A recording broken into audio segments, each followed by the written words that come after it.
नाशिकच्या पंचवटीत jogging track असलेल्या Shrikrishna garden समोर साकारलाय 7 मजली देवीदास हाईट प्रकल्प। मग येताय ना आजच आपला फ्लॅट बुक करायला देवीदास हाईट्स मध्ये। आमचा मोबाईल क्रमांक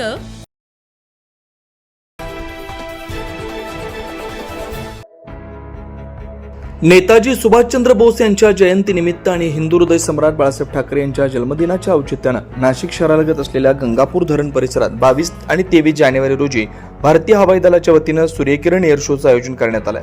ना भूतो न भविष्यती असा एअर शो पाहण्यासाठी नाशिककरांनी मोठ्या प्रमाणावर गर्दी केली।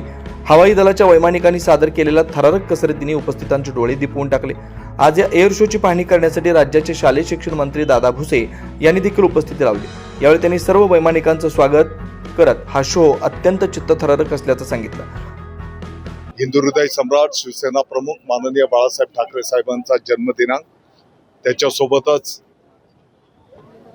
नेताजी सुभाषचंद्र बोस साहेबांची ही जयंती, या शुभ दिवसाचं औचित्य साधून माननीय मुख्यमंत्री महोदय देवेंद्रजी फडणवीस साहेब, माननीय उपमुख्यमंत्री महोदय एकनाथजी शिंदे साहेब, माननीय अजितदादा पवार साहेबांच्या माध्यमातून, जलसंपदा मंत्री महोदयांच्या माध्यमातून आणि नाशिक प्रशासनाच्या वतीने आज नवकिरण एअर शो आपल्या नाशिककरांच्या डोळ्याचं पारणं फेडणारा हा शो या ठिकाणी संपन्न झाला।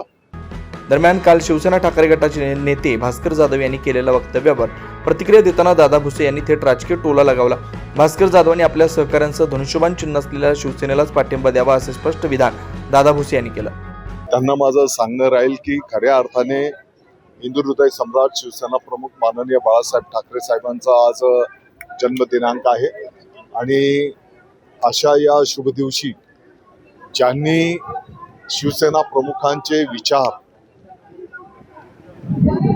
पुढे नेण्याचं काम माननीय एकनाथजी शिंदे साहेबांनी केलेलं आहे आणि म्हणून संपूर्ण महाराष्ट्राने त्याचं अनेकदा अनुभूती पण दिलेली आहे। मग विधानसभेच्या निवडणुकीच्या माध्यमातून असेल, पाठीमागच्या काळामध्ये झालेल्या नगरपालिकेच्या निवडणुकीच्या माध्यमातून असेल, आता महानगरपालिकेच्या निवडणुकीच्या माध्यमातून असेल, आणि म्हणून उलट त्यांनीच आता धनुष्यबाणाच्या शिवसेनेला पाठिंबा दिला पाहिजे। मुंबईतील राजकीय घडामोडी आणि कोण कोणाला पाठिंबा देणार याकडे सर्वांचं लक्ष लागलंय। 9 न्यूज महाराष्ट्र ब्युरो, नाशिक।